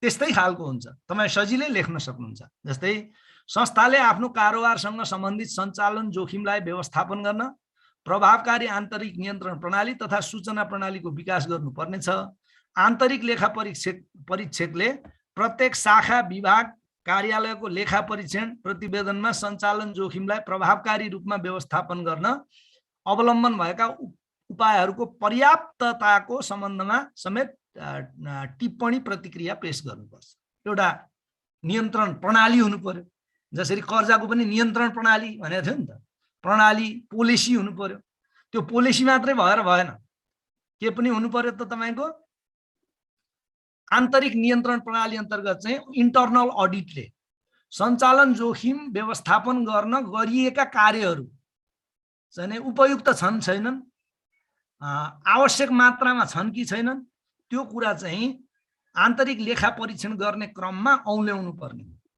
हैन। एउटा उपाय यस्ता धेरै छन् सञ्चालन जोखिम व्यवस्थापन गर्ने सम्बन्धी। पहिला त आन्तरिक इन्टर्नल कन्ट्रोल कि आफ्नै संस्थाभित्र अर्को निकायले चाहिँ इन्टर्नल अडिट गर्ने क्रममा सञ्चालन जोखिम व्यवस्थापन गर्न संस्थाले उचित कदम चालेको छ कि छैन भने त्यो बारेमा औल्याइदिने। औल्यायो भने अर्ली इम्प्रुभमेन्ट हुन्छ नि त, बिग्रिन लागेको कुरा पहिले नै सुधार हुन्छ। थाहै भएन भने जस्तै कार्यरत जनशक्तिको अज्ञानताको कारणले कुनै जोखिम आएको रहेछ भने समयमै सूचित गरेर उसलाई ज्ञान दियौँ, ट्रेनिङ दियौँ भने त त्यो हट्छ नि हैन। यस्ता कुरा चाहिँ आन्तरिक लेखा परीक्षणले औल्याउनु पर्ने कुरा चाहिँ एउटा उपाय हो। यो के सञ्चालन जोखिम व्यवस्थापन गर्ने एउटा उपाय। छोटकरीमा भन्नुहुन्छ भने इन्टर्नल कन्ट्रोल, त्यो भनेको मोस्टली त्यसका धेरै एरिया छन् भाइ बहिनी हो, तर सामान्यतया के भन्छौँ इन्टर्नल अडिटलाई इन्टर्नल कन्ट्रोलको मेकानिजम भन्छौँ। आन्तरिक लेखा परीक्षणलाई आन्तरिक नियन्त्रणको एउटा टुल भन्छौँ। त्यस्तै अर्को यहाँ छैन, अर्को तपाईको नलेजको लागि रिस्क म्यानेजमेन्टले जुन काम गर्छ नि, कर्जाको रिस्क हेरिदिने काम गर्छ, त्यो पनि के हो आन्तरिक नियन्त्रणको एउटा चाहिँ नै उपाय हो। त्यस्तै बैंकहरुको काउन्टरमा एकदम तल्लो लेभलमा मेकर चेकर भन्ने भन्छन् नि, सुन्नुभएछ नि, एकजनाले पोस्टिङ गर्ने, अर्काले चेक गर्ने, अर्काले पेमेन्ट गर्ने, त्यो पनि के हो इन्टर्नल तपाईको कन्ट्रोल हो। जो स्ट्याक अप्रुभ भन्छन् नि, कोही तपाईहरु कुनै बैंकमा सुन्नुभएछ भने एउटा सर्टेन अथोरिटी भन्दा माथिको चेक पेमेन्ट गर्नु पर्यो भने, जस्तै काउन्टरको भाइ बहिनीले 50,000 सम्मको गर्ने, त्यो भन्दा माथि 5 लाख सम्म चाहिँ त्यो काउन्टरको चिफले गर्ने, 5 लाख भन्दा माथिको छ भने ब्रान्च म्यानेजरले स्ट्याक अप्रुभ गर्ने भन्छ। पहिला चाहिँ चेकमा साइन गरिन्थ्यो भने अहिले चाहिँ कम्प्युटरमा अप्रुभ गरिन्छ। भनेको सबैलाई जानकारी होस् कि आज चाहिँ 5 लाख भन्दा बढीका यतिवटा चेक पेमेन्ट भएछन् भनेर म्यानेजरलाई पनि जानकारी होस्, कि म्यानेजरले कम्प्युटरमा इन्ट्री नगरीसम्म पेमेन्ट हुँदैन हैन, या सिस्टममा जाँदैन। त त्यस्तो आन्तरिक नियन्त्रण प्रणाली हुनु पर्यो। यो केका लागि सञ्चालन जोखिम म्यानेजमेन्ट गर्नका लागि। त्यस्तै अर्को उपाय के हो त भन्दा सूचना प्रविधिबाट हुन सक्ने सञ्चालन जोखिमलाई न्यूनीकरण गर्ने व्यवस्थालाई बढी प्रभावकारी बनाई सोको निरीक्षण र सुपरिवेक्षणलाई व्यवस्थित गर्न सूचना प्रविधि सम्बन्धी मार्गनिर्देशन इन्फर्मेसन टेक्नोलोजी गाइडलाइन्स जारी गरिएको छ। कसले गरेको? राष्ट्र बैंकले गरेको छ। त्यसलाई लागू गर्नु पर्यो अब बैंकहरुले। सो मार्गनिर्देशन बमोजिम वार्षिक रूपमा सूचना प्रणालीको लेखा परीक्षण गर्नुपर्ने व्यवस्था भए बमोजिम नियमित रूपमा त्यस्तो लेखा परीक्षण गराउनु पर्नेछ र सोको प्रतिवेदन यस बैंकको सम्बन्धित सुपरिवेक्षण विभागलाई दिनुपर्ने छ। भनेको आईटी अडिट गराउनु पर्यो प्रत्येक वर्ष। सबैभन्दा ठूलो सञ्चालन जोखिम आजको युगमा कहाँ छ? आईटीबाट छ। हालसालै भएका जति पनि अपरेसनल रिस्कहरु देखिए ती केबाट देखिए त? आईटीबाट देखिए नि। तपाईको स्विफ्ट ह्याकिङ पनि आईटी को कारणले भयो, जुन जसबाट चाहिँ एनआईसी एसियाको 35 करोड रुपैयाँ डुब्यो। त्यस्तै गत वर्षतिर चाइनिजहरुले ठूलो मात्रामा चाहिँ कार्डहरुको दुरुपयोग गरे, एटीएमबाट ठूलो रकम निकाले, त्यो पनि केबाट भयो? आईटीबाट भयो। सञ्चालन जोखिम चाहिँ आजको युगमा सबैभन्दा बढी आईटीबाट छ। त्यसलाई नियन्त्रण गर्नका लागि तपाईको नेपाल राष्ट्र बैंकले एउटा गाइडलाइन दिएको छ, जसलाई इन्फर्मेसन टेक्नोलोजी गाइडलाइन भन्छन्। त्यो गाइडलाइनको पालना गर्ने र त्यसमा एउटा व्यवस्था के गरिएको छ भने प्रत्येक वर्ष आईटी अडिट गराउने। तपाईको आईटी सिस्टम ठीक छ कि छैन, कहाँ लुप होल छन् भनेर गरायो भने ती लुप होलहरु पहिले नै थाहा हुने हुनाले आईटीबाट हुने जोखिम के हुन्छ? कम भएर जान्छ। जसलाई हामीले नेपाल राष्ट्र बैंकले के गरेको छ? सञ्चालन जोखिम अन्तर्गत राखेको छ। तर आजभोलि आईटी को जोखिमलाई अलग्गै राख्ने चलन पनि छ। तर हामी नेपालमा बैंकमा त्यसलाई के गरेका छौं? सञ्चालन जोखिमकै मुख्य शीर्षक अन्तर्गत आईटी जोखिमलाई राखेका छौं। त्यस्तै अर्को उपाय जोखिम व्यवस्थापन कार्यबाट सञ्चालन सम्बद्ध जोखिमहरुको अनुगमन नियमित रूपमा हुने व्यवस्था सहित क्षतिको घटनाबारे महत्त्वपूर्ण सूचनाहरू जस्तै घटनाको प्रकृति, गम्भीरता, यसबाट भएको वित्तीय क्षति आदि व्यवस्थित ढङ्गले रहने प्रणाली अवलम्बन गर्नुपर्नेछ हैन। जोखिमहरूको अनुगमन नियमित रूपमा गर्ने हैन। कर्मचारीबाट केही जोखिम हुँदैछ कि या हाम्रो प्रक्रियाबाट केही जोखिम हुँदैछ कि त्यसको अनुगमन गर्ने, प्लस कुनै मेजर सञ्चालन जोखिम भयो भने त्यसको रेकर्ड राख्ने। रेकर्ड राख्यो भने भोलिका दिनमा त्यो हेरेर अरू मान्छे सचेत हुन्छ भनेको हो यो। जस्तै घटनाको प्रकृति, गम्भीरता, यसमा भएको वित्तीय क्षति आदि व्यवस्थित ढङ्गबाट रहने प्रणाली अवलम्बन गर्नु। त्यो चाहिँ आज गयो 5 वर्षपछि बिर्सियो, यसरी हुँदैन। 5 वर्ष अगाडि 10 वर्ष अगाडि भएको घटना पनि के हुनु पर्यो, 10 वर्षपछि पनि सजिलै हेर्न सकिने चाहिने व्यवस्था ब्याङ्कले गर्नु पर्यो। त्यस्तै अर्को छ उचित disaster recovery business continuity plan तर्जुमा गरी विभिन्न किसिमका प्रकोपहरूका बावजुद व्यवसाय निरन्तरताको सुनिश्चितता गर्नुपर्नेछ। यस्ता योजनाहरू वार्षिक रूपमा अभ्यास ड्रिल गरी अद्यावधि गर्नुपर्छ। भाइ बहिनी हो, यो मोस्टली चाहिँ तपाईको आइटीसँग सम्बन्धित छ।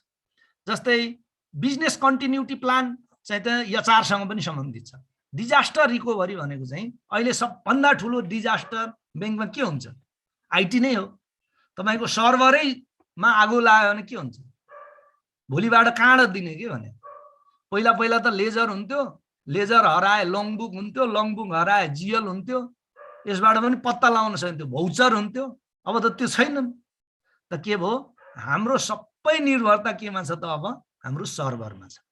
त यो डिजास्टर रिकभरी भनेको के हो भने कुनै डिजास्टर भयो, जस्तै आग लागि भयो, हाम्रो सर्भर जल्यो, भूकम्प आयो, हाम्रो सर्भरमा क्षति भयो, बाढी आयो, हाम्रो सर्भरमा क्षति भयो भने त्यस्तो किसिमकोबाट बच्नलाई के गर्ने भन्ने तपाईसँग योजना हुनु पर्यो। त्यो योजना कार्यान्वयन गरे हुनु पर्यो। उदाहरणका लागि के छन्, म सानो भनौँ, जस्तै कुनै पनि ब्याङ्कको सर्भर एक ठाउँमा मात्रै छैन, कम्तीमा क क्लास ब्याङ्क हो।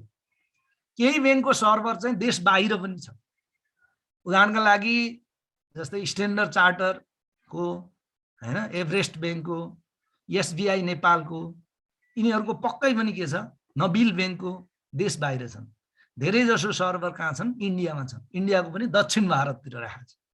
अब नेपालमा काठमाडौँमा भूकम्प आइदियो भने 200 अर्बको डिपोजिट कसरी पेमेन्ट गर्नुहुन्छ, या आग लागि भयो भने कसरी गर्ने। बस एउटा डुप्लिकेट सर्भर उहाँ राखेको हुन्छ। के भयो, त्यस्तो केही घटना घट्यो भने त्यसबाट कपी गरेर तुरुन्तै तपाईँ कार्य सञ्चालन गर्ने कुरालाई डिजास्टर रिकभरी भन्छ।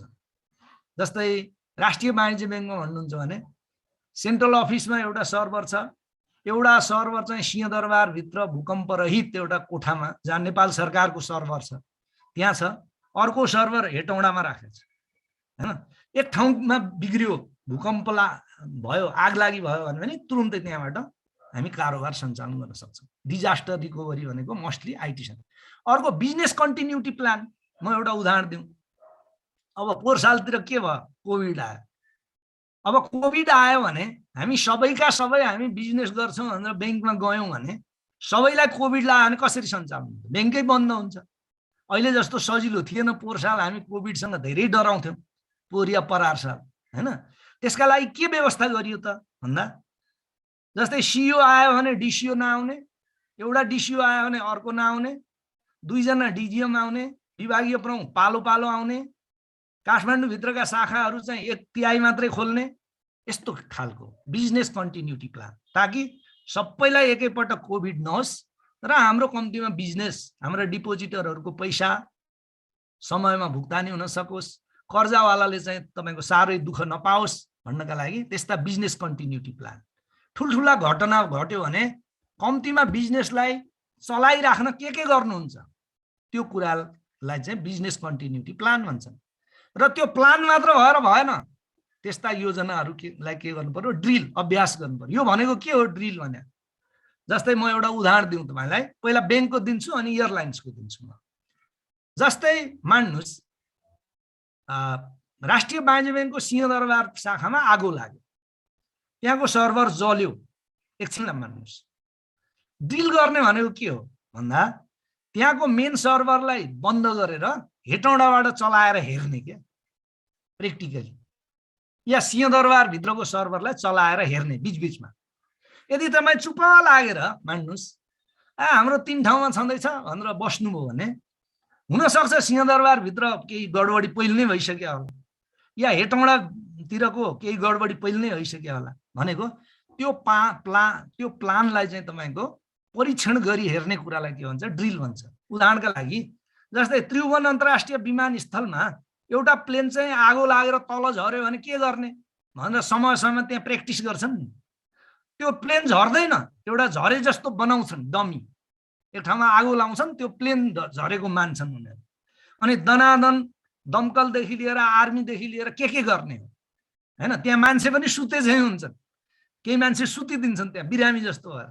तिनलाई हस्पिटल कसरी पुर्याउने, एम्बुलेन्समा हालेर आगो कसरी निभाउने, यो प्र्याक्टिस भइरहेको छ भाइ बहिनी। त्यसलाई भन्छ ड्रिल, के अभ्यास गर्ने हैन। त्यो चाहिँ त्यस्तो अभ्यास चाहिँ हाम्रो कहाँ गर्नु पर्छ त, बिजनेस कन्टिन्युटी प्लान र डिजास्टर रिकभरी प्लानको प्लान बनाउने, प्लानलाई चाहिँ अभ्यास गरेर पनि हेर्ने। जुन दिन हामी माथि आइपर्यो त्यही दिन गरेर त भएन। र यो चाहिँ प्राकृतिक प्रकोप व्यवस्थापनमा पनि यो गरिन्छ। जस्तै बाढी नआएकै बेला बाढी आयो भनेर काल्पनिक बाढीको व्यवस्थापन गरेर हेर्ने, भूकम्प नआएकै बेला भूकम्प आएको इमेजिनरी सिनारियो कल्पना गरेर एक्जिक्युसन गर्ने, यी कुराहरू चाहिँ के हो, ड्रिल भन्छ यसलाई, यो गर्ने। अर्को उपाय हामी के को कुरा गर्दैछौँ, सञ्चालन जोखिम व्यवस्थापनको कुरा गर्दैछौँ भाइ बहिनी।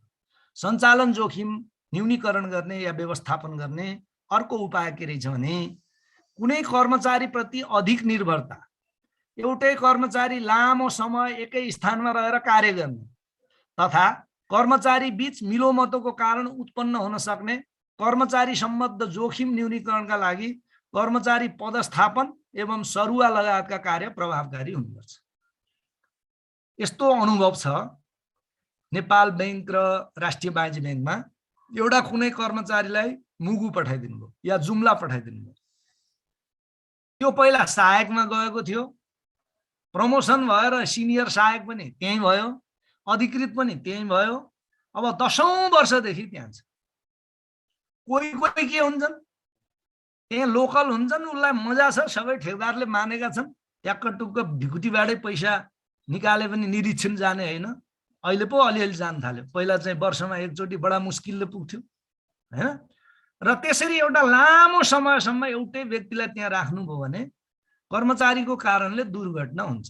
एउटा किन उसले चाहिँ साहसी बन्छ, दुस्साहसी भन्नुहोस् न, दुस्साहसी बन्छ भने अर्को के हुन्छ, फ्रस्ट्रेट हुन्छ।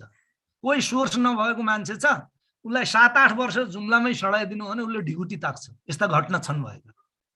यसलाई ऊ होनहार मान्छे थियो, 2 देखि 3 वर्षभित्रै तल नेपालगञ्ज दाङ बुटवलतिर सर्व गरिदियो, ऊ त्यस्तो गर्ने थिएन। तर 50औं पटक केन्द्रीय कार्यालयमा आयो, हजुर मेरो सर्व गरिदिनु पर्यो भन्यो, उसको सोर्स फोर्स थिएन, गरिएन। नगरेपछि के हुन्छ, ऊ फ्रस्ट्रेट हुन्छ र ढिकुटी नै ताक्छ। यस्ता कैयौं दर्जन घटना नेपाल बैंक र राष्ट्रिय वाणिज्य बैंकमा छ। त त्यसका लागि के गर्नु पर्यो, कर्मचारीको चाहिँ सरुवा बढुवा जस्ता कुरामा उसको मनोबल नखस्किने गरी न्यायपूर्ण व्यवहार गर्यौं भने पनि के हुन्छ, कर्मचारीले त्यस्तो इल इन्टेन्सन लिने।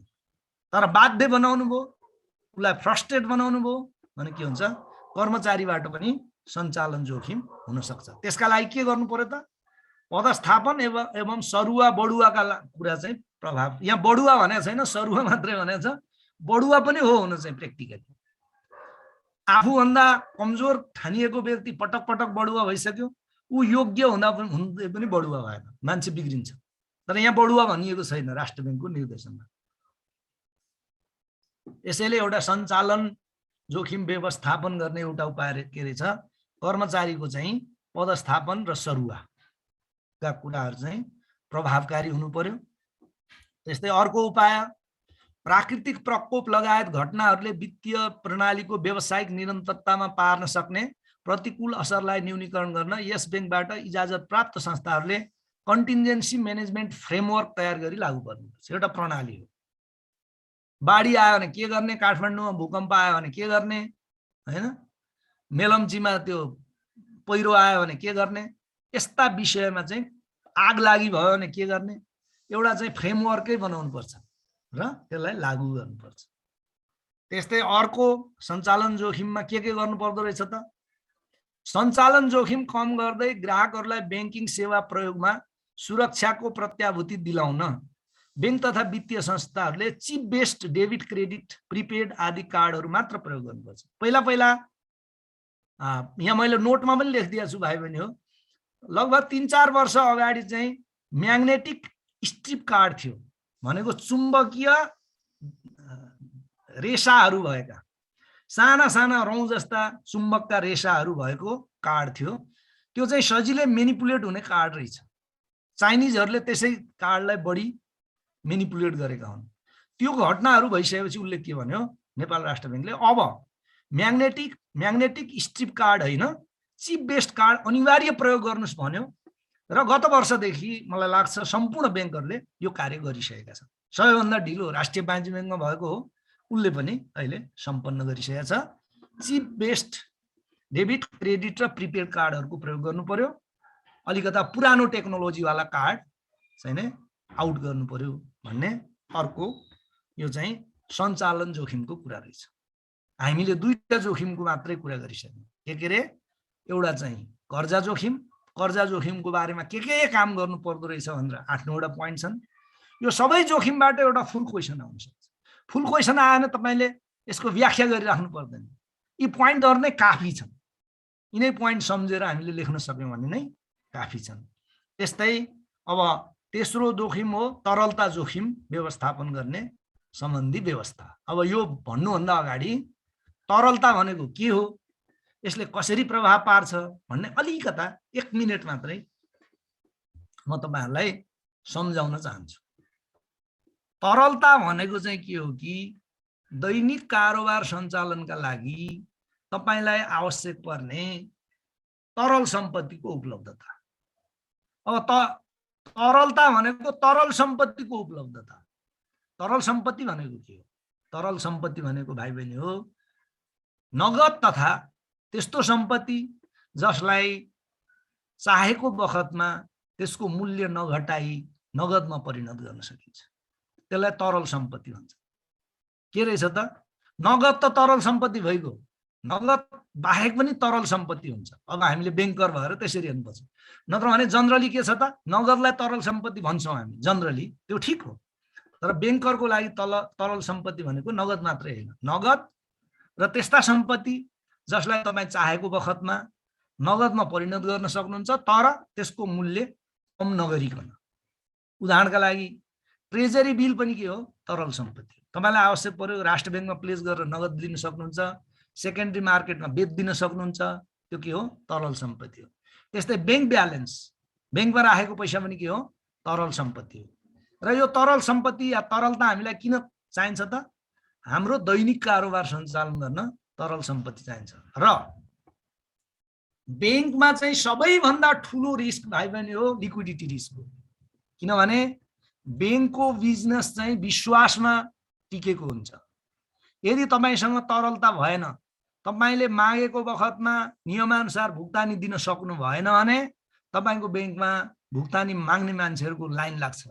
त्यसलाई के भन्छन्? Run on to the bank भन्छन्। त बैंकले के गर्नुपर्छ? अरु व्यवसाय भन्दा तरलता व्यवस्थापनमा बढी चनाखो हुनुपर्छ। क्रेडिट रिस्क भयो भने त बिस्तारै 2 महिना 4 महिनामा तपाई म्यानेज गर्न सक्नुहुन्छ। तर तरलता रिस्क भयो, 1 जना 2 जना मान्छेलाई चेक लिएर आएका मान्छेलाई आज हामीसँग तरलता छैन भोलि आउनुस् भन्नु हो भने भोलि चाहिँ 100-200 मान्छे तपाईको काउन्टरमा हुन्छ। त्यसले झन् ठुलो इफेक्ट ल्याउँछ। त के हो? सबैभन्दा ठुलो रिस्क यो रिस्क हो। बैंकिङको किताबमा भनेको भाइ बहिनी हो, म एउटा कुरा तपाईलाई भनिदिन्छु, त्यहाँको भनाइ केका लागि तरलता जोखिम व्यवस्थापन कति महत्त्वपूर्ण छ बैंकमा भन्ने एउटा भनाइ छ। बैंकिङको कुरा हो यो, बैंकिङको किताबहरुमा हुन्छ यो। If a bank fails to make liquidity management, if a bank fails managing its liquidity, there remains nothing to be managed. यदि कुनै बैंक तरलता व्यवस्थापन गर्न सक्दैन भने अब उसले केही व्यवस्थापन गर्नु पर्दैन, आनन्द सुते हुन्छ। किन? तरलता व्यवस्थापन गर्न सकेन भने रन अन हुन्छ। मान्छेका लाइन लागिहाल्छन्, तपाईको बैंक बन्द भइहाल्छ। अनि किन क्रेडिट व्यवस्थापन गर्नु पर्यो, किन प्रोक्योरमेन्ट गर्नु पर्यो, किन एडमिनिस्ट्रेसन गर्नु पर्यो। त त्यसैले मैले के भन्दैछु भने तरलता व्यवस्थापन, तपाईको तरलता जोखिम व्यवस्थापन बैंकको जोखिम व्यवस्थापन मध्ये सबैभन्दा संवेदनशील जोखिम व्यवस्थापन। किनभने बैंकको व्यवसाय केमा भर पर्छ त विश्वासमा भर पर्छ। विश्वास केमा हो, भुक्तानी दिन सक्छ भन्ने कुरामा विश्वास हो। तपाईले तरलताको अभावमा भुक्तानी दिन सक्नुहुन्न र भुक्तानी दिन सक्नु भएन भने तपाईको बैंक बन्द हुन्छ। त्यसैले तरलता व्यवस्थापन चाहिँ एउटा महत्त्वपूर्ण किसिमको जोखिम व्यवस्थापन हो, विशेष गरी बैंकका लागि। अरु व्यवसायमा एक दिन दुई दिन तरलता कम भयो भने मान्छेले मान्छ। जस्तै तपाई जुत्ता बेच्ने व्यापारी हुनुहुन्छ, तपाईसँग 7 दिनलाई नगद भएन, तपाई भन्न सक्नुहुन्छ यो कारणले मलाई 7 दिनलाई भएन, म 7 दिन पछि दिन्छु है भन्यो भने मानिहाल्छ तपाईँ। तर बैंकमा 7 दिन पछाडि चेकको भुक्तानी दिन्छु भन्यो भने अनि ढुङ्गा मुढा हुन्छ हैन। त्यसैले तरलता व्यवस्थापन चाहिँ अत्यन्तै महत्त्वपूर्ण किसिमको तपाईको व्यवस्थापन हो। तर अब यहाँ त छैन त्यो कुरा, म अलिकता तपाईहरुलाई सम्झाउँछु, यो तपाईलाई अन्त पनि काम लाग्छ। फेरि तरलता व्यवस्थापन फेरि एउटा चाहिँ गजबको चीज छ। बैंकमा चाहिँ तपाई तरलता कम हो भने अघि भने जस्तो हुन्छ, बैंक नै बन्द हुने हुन्छ भने त्यो डरले तपाईले धेरै तरलता राख्नुभयो भने तपाईको नाफामा उल्लेख्य कमी आउँछ। त्यसैले लिक्विडिटी व्यवस्थापन अत्यन्त संवेदनशील विषय हो। कम लिक्विडिटी पनि हुनु भएन, बढी लिक्विडिटी पनि हुनु भएन। कम लिक्विडिटी भयो भने तपाईको दैनिक कार्य सञ्चालन हुन सक्दैन भने, बढी लिक्विडिटी भयो भने तपाईले गर्न सक्ने जुन नाफा थियो त्योबाट तपाई वञ्चित हुनुहुन्छ। लिक्विडिटी म्यानेज गर्न तपाईले आवश्यकता भन्दा बढी तरल सम्पत्ति चाहिँ ढिकुटीमा राख्नुभयो भने त्यसले केही पनि कमाउँदैन। तरलताले कमाउनका लागि के गर्नुपर्छ त त्यसलाई लगानीमा परिणत गर्नुपर्छ, या कर्जा लगानी या लगानीमा। यदि लगानी गर्नु भएन, कर्जा लगानी गर्नु भएन भने त्यसबाट तपाईलाई आम्दानी हुँदैन। त्यसै कारणले यो एउटा अत्यन्तै त्यो दृष्टिकोणले पनि संवेदनशील विषय हो तरलता व्यवस्थापन। किनभने बढी तरलता भए पनि तपाईलाई समस्या हुन्छ, कम तरलता भए पनि के हुन्छ, समस्या हुन्छ। बढी तरलता भयो त्यसबाट पाउनुपर्ने आम्दानीबाट तपाईँ वञ्चित हुनुहुन्छ, किनभने तरलताले आफै आम्दानी गर्दैन। तरल सम्पत्तिलाई तपाईले अन्य सम्पत्तिमा परिणत गरेपछि मात्रै के गर्छ, त्यसले आम्दानी दिन थाल्छ। त्यसैले त्यहाँ चाहिँ के छ, there must be balance between profitability and liquidity भन्छ। लिक्विडिटी म्यानेजमेन्टमा को अन्तको म्यानेजमेन्टको कोर्समा चाहिँ यो त राष्ट्र ब्याङ्कको निर्देशनको कुरा गर्दैछौँ। There must be proper balance between liquidity and profitability. If you give emphasis more on liquidity, your profitability will decline. If you just concentrate on profit, your liquidity will decline and your bank will get shut down. हैन, त्यसैले यो चाहिँ त्यो दृष्टिकोणले पनि यसलाई हेर्नु पर्यो। अब के गर्ने त हो त्यस्तो हो भने अब राष्ट्र ब्याङ्कले केही तपाईलाई उपायहरू दिएको छ। संस्थामा व्यावसायिक प्रकृति, आकार एवं कारोबारको विशिष्टताका आधारमा कार्यविधि तथा मार्ग निर्देशन सहितको उपयुक्त तरलता जोखिम व्यवस्थापन नीति कार्यान्वयन गर्नुपर्ने छ भन्ने यो नीति प्रणाली भन्ने प्रत्येकमा छ, जो कि मैले दोस्रो नम्बरमा क्रेडिट रिस्क म्यानेजमेन्टमा पनि भनेको थिएँ। यो एउटा कमन के भयो पोइन्ट हो, एउटा नीति हुनु पर्यो, प्रणाली हुनु पर्यो हैन। अब तरलता सम्बन्धी जोखिम न्यूनीकरण गर्न संस्थाले आफ्नो सम्पत्ति तथा दायित्वलाई भुक्तानी अवधि मेच्युरिटी पिरियडको आधारमा विभिन्न समय अन्तरालमा वर्गीकरण गर्नुपर्छ। यसका लागि के भन्यो त, के गर्ने त? अब यस्तो हो भने तपाईले लिक्विडिटी म्यानेजमेन्टको लिक्विडिटी रिस्क हटाउनका लागि या घटाउनका लागि के गर्नु पर्यो भन्दा तपाईले एउटा चाहिँ टेबल बनाउनु पर्यो। त्यो टेबल के को, तपाईको सम्पत्ति र दायित्वको के का आधारमा, त्यसको भुक्तानी अवधिका आधारमा। तर एउटा कुरा क्लियर गरिदिनु, सबै सम्पत्ति र सबै दायित्वको होइन भाइ बहिनी, वित्तीय सम्पत्ति र वित्तीय दायित्वको मात्र। सम्पत्ति भनेको त फिक्स्ड एसेट पनि हुन्छ, बिल्डिङलाई राख्ने होइन, ल्यान्ड एन्ड बिल्डिङलाई सम्पत्तिमा राख्ने होइन। त्यस्तै दायित्व पनि त्यही खालका हुन्छन्, त्यसलाई राख्ने होइन।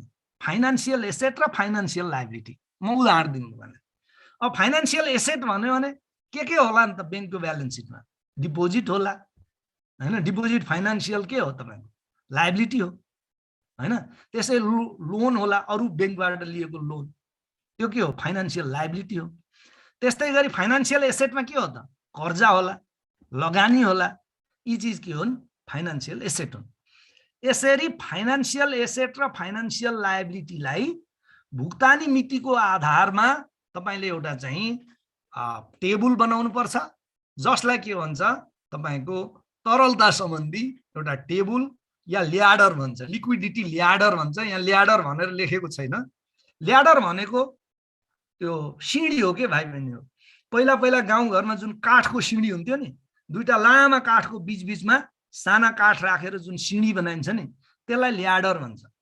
हो, एउटा ल्याडरको एकातिर फाइनान्शियल एसेट राख्ने, अर्को साइडतिर फाइनान्शियल लायबिलिटी राख्ने, र बीचबीचका सिँढी हुन् नि त्यो काठको सिँढीमा, त्यो चाहिँ मेच्युरिटी पिरियड, त्यो चाहिँ के मेच्युरिटी पिरियड हो। यहाँ हेर्नु त, त्यही भनेको तरलता सम्बन्धी जोखिम न्यूनीकरण गर्न संस्थाले आफ्नो सम्पत्ति तथा दायित्वलाई भुक्तानी अवधि मेच्युरिटी पिरियडको आधारमा विभिन्न समय अन्तराल टाइम इन्टरभलमा वर्गीकरण गर्नुपर्छ। भनेको के भने 7 दिनमा मेच्युरिटी हुने वित्तीय सम्पत्ति कति, 7 दिनमा मेच्युरिटी हुने वित्तीय दायित्व कति। अहिले म उदाहरण दिन्छु। त्यस्तै गरी 15 दिनमा मेच्योर्ड हुने वित्तीय सम्पत्ति कति, 15 दिनमा मेच्योर्ड हुने वित्तीय दायित्व कति, 1 महिनामा मेच्योर्ड हुने सम्पत्ति र दायित्व कति, 3 महिनामा मेच्योर्ड हुने कति, या 6 महिनामा कति, 9 महिनामा कति, 1 वर्षमा कति, र त्यो भन्दा बढीमा कति भन्ने कुरा एउटा सिँढी जस्तो फ्रेमवर्क, जसलाई चाहिँ लिक्विडिटी ल्याडर भन्छन् भाइ बहिनी हो, त्यो बनाउने। तरलता सम्बन्धी जोखिम न्यूनीकरण गर्न संस्थाले आफ्नो सम्पत्ति तथा दायित्वलाई भुक्तानी अवधि मेच्युरिटी पिरियडको आधारमा विभिन्न समय अन्तराल टाइम इन्टरभलमा वर्गीकरण गर्नुपर्छ।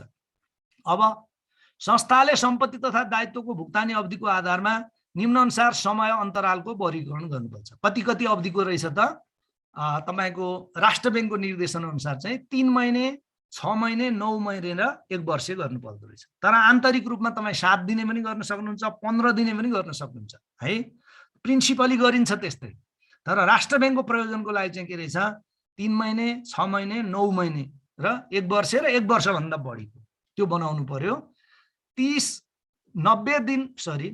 90 दिनसम्मको भुक्तानी अवधि भएको सम्पत्ति तथा दायित्व भनेको 3 महिनेलाई 90 दिन भन्यो। त्यस्तै 90 दिन भन्दा बढी 180 दिनसम्मको भुक्तानी अवधि भएका सम्पत्ति र दायित्व भनेको 6 महिने हो। त्यस्तै 180 दिन भन्दा बढी 270 दिनसम्मको भुक्तानी अवधि भएका सम्पत्ति तथा दायित्व, 270 दिन भन्दा बढी 1 वर्षसम्मको भुक्तानी अवधि भएका सम्पत्ति तथा दायित्व, 1 वर्ष भन्दा बढी भुक्तानी अवधि भएका सम्पत्ति र दायित्व। अब म उदाहरण दिन्छु एउटा, यो यसै पढेर बुझिँदैन।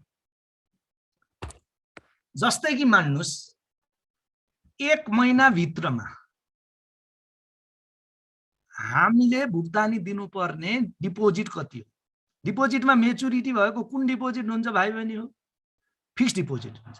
फिक्स्ड डिपोजिटको मात्रै मेच्युरिटी डेट हुन्छ, बचत र चल्तीको हुँदैन। त्यसका लागि यहाँ प्रोभिजन छ, एकैछिन पछि आउँछ है। त यसमा चाहिँ तपाईको करेन्ट अकाउन्टको डिपोजिटलाई राखिराख्नु परेन, किन, त्यसको मेच्युरिटी डेट छैन। तर बचतको लागि राष्ट्र बैंकले व्यवस्था गरेको छ है। त के छ कि मान्नुस् 1 महिना भित्र, एकछिनलाई एकदम सरल म उदाहरण दिँदैछु, 1 महिना भित्र तपाईको भुक्तानी म्याद पूरा हुने मुद्दती निक्षेप, सरलताको लागि भने है, मुद्दती निक्षेप चाहिँ 1 अर्ब रहेछ तपाईको बैंकमा हैन। तर 1 महिना भित्र भुक्तानी म्याद समाप्त भएर सामा ब्याज प्राप्त हुने कर्जा चाहिँ रहेछ 75 करोड मात्रै। कुरो बुझ्नु हो नि, एकातिर के हुन्छ त वित्तीय सम्पत्ति हुन्छ भने अर्कोतिर वित्तीय दायित्व हुन्छ। त अब 1 महिना ल्याडर बनाउन थाल्नु, 1 महिनाको, 1 महिना भित्रमा भुक्तानी दिनुपर्ने निक्षेप 1 अर्ब रहेछ भने 1 महिना भित्रमा प्राप्त हुने कर्जा मान्नुस्, कर्जाको सामा ब्याज गरी कति रहेछ 75 करोड रहेछ हैन। भने अब के गर्ने, त्यहाँ ग्याप भयो नि। यदि तपाईँ चुप लागेर बस्नु हो भने तपाईले 25 करोड कहाँबाट ल्याउने, किनभने 1 महिना भित्र 1 अर्ब रुपियाँको त तपाईले भुक्तानी दिनुपर्छ हैन। अब यसरी तपाईले ल्याडर बनाउनु भयो, यसरी तपाई तालिका बनाउनु भयो भने तपाईलाई थाहा हुन्छ पहिले नै कि यो महिनामा मलाई 25 करोडको डिफिसिट हुन्छ।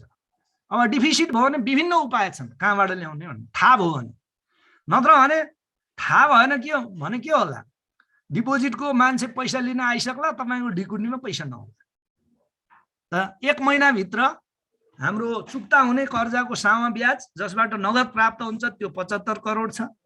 1 महिनाभित्रमा भुक्तानी दिनुपर्ने, किनभने ब्याज दर बढाउन सकेनौ, अब पक्कै लैजान्छ डिपोजिटरले, थाहा हुन्छ नि हैन। जस्तै अब कृषि विकास बैंकमा अहिले 8.1% ब्याज छ वार्षिक। अब उसले ब्याज दर बढाएन भने अब मेच्योर्ड हुने डिपोजिट उसकोमा बस्छ बस्दैन, किनभने सानीमा बैंकले 9.5 दिया छ, सनराइज बैंकले 10 दिया छ, बस्दैन नि, उसलाई थाहा हुन्छ। भनेपछि त्यो मेच्युरिटी भएको जुन रकम हो 75 करोड त मान्नुस् कर्जाको सामा ब्याजबाट आयो, अब 25 करोड कहाँबाट ल्याउने, त्यो व्यवस्थापन गर्नुपर्छ। त्यसका विभिन्न उपाय छन्। उपाय के छन्? 25 करोडको नयाँ डिपोजिट तपाईले लिन सक्नुहुन्छ, 25 करोड भन्दा बढी प्राप्त हुन सक्ने गरी ब्याज दर बढाएर प्राप्त गर्न सक्नुहुन्छ, नेपाल राष्ट्र बैंकबाट तपाईको रिपो लिन सक्नुहुन्छ हैन, नेपाल राष्ट्र बैंकबाट तपाईले रिफाइनान्सिङ लिन सक्नुहुन्छ, अरु केही लागेन छ भने अन्तर्ब्याङ्क सापटी लिनुहुन्छ। ठीक छ त, के भयो? यसरी चाहिँ 90 दिनसम्मको भुक्तानी अवधिका सम्पत्ति र दायित्वको एउटा टेबल बनाउनु पर्यो। त्यस्तै अब 90 देखि 180 दिनको एउटा टेबल बनाउनु पर्यो। यसरी 1 वर्षभन्दा बढीको सम्मको 3 महिने, 6 महिने, 9 महिने, 1 वर्ष र सो भन्दा बढीको टेबल बनाउने। त्यो टेबलमा सम्पत्ति र दायित्वको फरक कति छ, यदि सम्पत्ति बढी छ भने कहाँ लगानी गर्ने सोच्नु पर्यो। अब अघिकै उदाहरण दिउँ, तपाईलाई प्राप्त हुने रकम